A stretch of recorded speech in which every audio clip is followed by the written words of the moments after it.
Rachel is now the de facto photographer for church council. She says, all church council members that are here, please after the service on the stage, we'll take a picture for the journal as well. Brilliant. Thank you. Now we come to our reading for today. John chapter 9, verses 1 to 8, and then a part from 13 to 17, and then a part at the end again. So this is a long story. As John often does, he tells these long stories of what Jesus is doing. We'll just look at these snapshots and we'll talk about what it means for Lent and for us. As he walked along, he saw a man blind from birth. So no chemical accident, no during battle, born blind. His disciples asked him, Rabbi, who sinned, this man or his parents, that he was born blind? You see, in Jesus' time, if you were born blind or with any kind of affliction, or if any kind of affliction came over your life,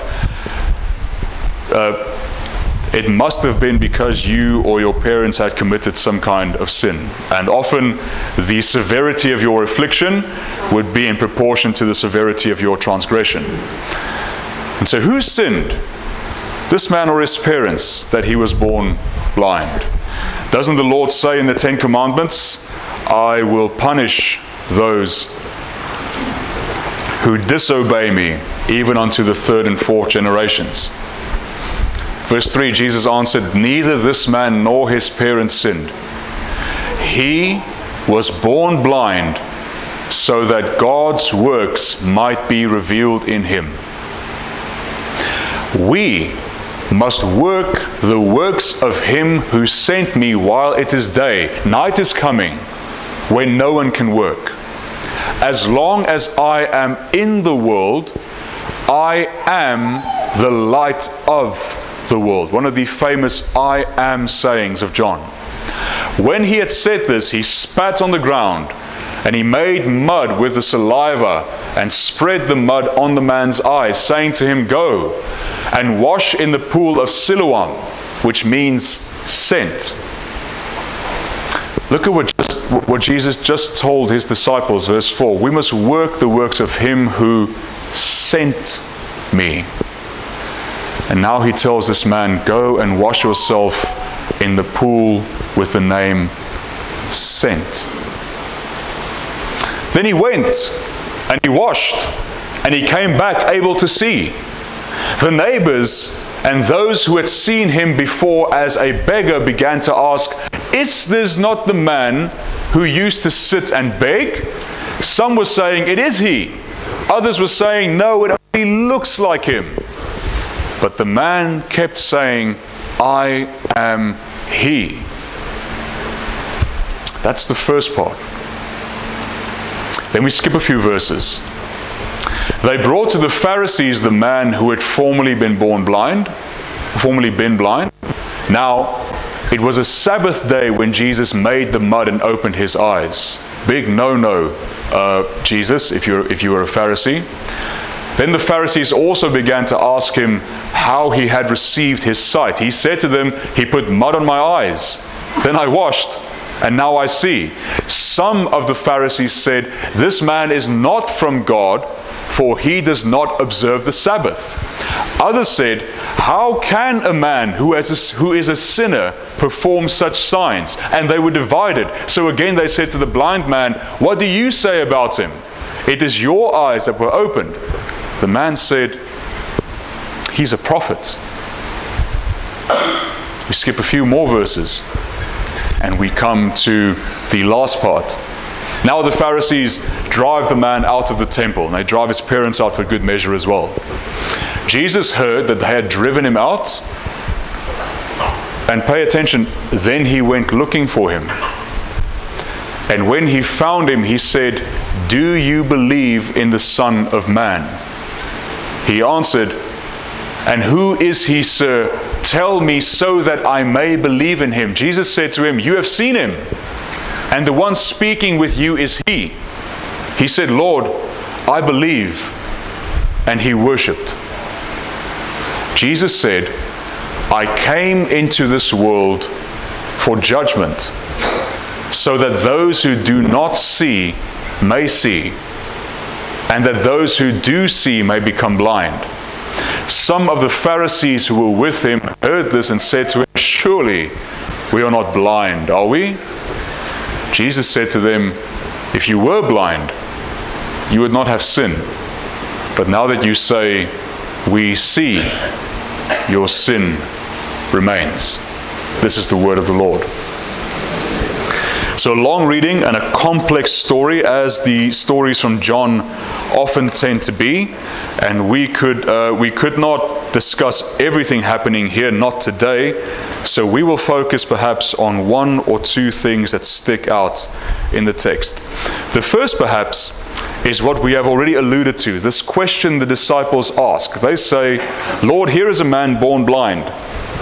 And we know that if someone is born with such an affliction, it must be because on some level, God is punishing them.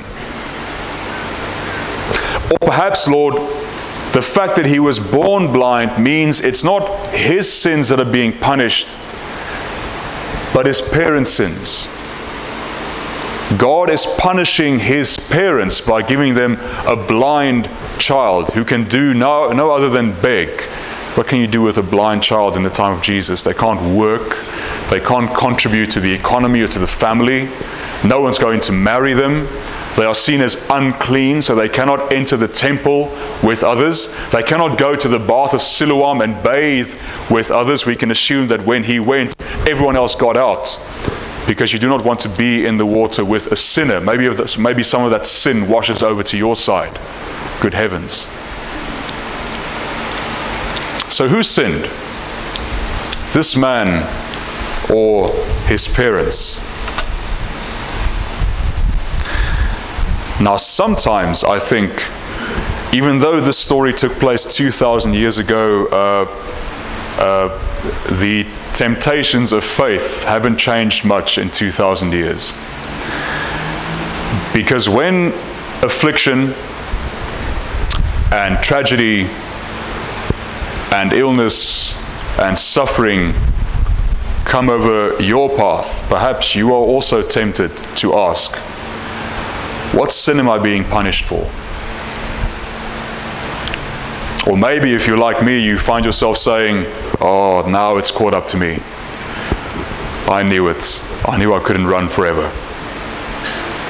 This is the Lord in all of his cosmic justice, dishing out the punishment for that which I have done wrong. And Jesus will have none of it. I want you to hear that clearly in the text. Christ will have none of it. You do not suffer because of a sin you have committed. Yes, sin has as a consequence in your life and in the world certain results, certain actions, certain things that stay with you, perhaps for a very long time. Yes, actions have consequences. But look carefully what Jesus is saying. This man's blindness is not because of sin.